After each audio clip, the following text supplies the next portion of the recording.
முத்துவின் வின்எஸ்எஸ் brand அரிசிகள் தரத்திலும் சுவையிலும் என்றும் number 1.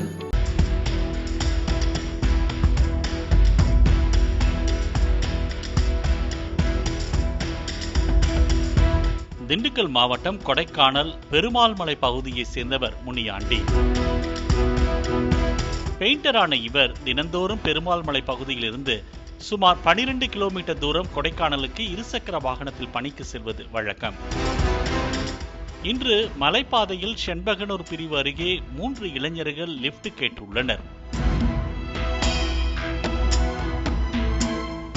சோதனைச்சாவடி அருகே சென்றபோது 3 பேரில் ஒருவர் கத்தியை முனியாண்டியின் தலையில் வெட்டியுள்ளார். உடனே சுதாரித்த முனியாண்டி இருசக்கர வாகனத்தை சாலையிலேயே போட்டு உயிருக்கு பயந்து ஓடியுள்ளார். அப்போது சாலையில் சென்ற மற்ற வாகன ஓட்டிகள் இறங்கி முனியாண்டிக்கு உதவிக்கு வந்துள்ளனர். இதை கண்ட 3 இளைஞர்களும் அங்கிருந்து தப்பி ஓடிவிட்டனர். தொடர்ந்து முனியாண்டி கொடைக்கானல் அரசு மருத்துவமனையில் சிகிச்சைக்கு சேர்ந்தார். தகவல் அறிந்த காவல்துறையினர் சம்பவ இடத்திற்கு விரைந்து சென்று விசாரணை மேற்கொண்டனர். பின்னர் கெங்குவார்பட்டி சோதனைச்சாவடி அருகே பதுங்கியிருந்த அந்த இளைஞர்களை பிடித்து விசாரித்தனர். விசாரணையில் கைதானவர்கள் மதுரை திடீர் நகரை சேர்ந்த சிவகார்த்திகேயன், சங்கரேஸ்வரன் மற்றும் 15 வயது சிறுவன் என்பது தெரிய வந்தது.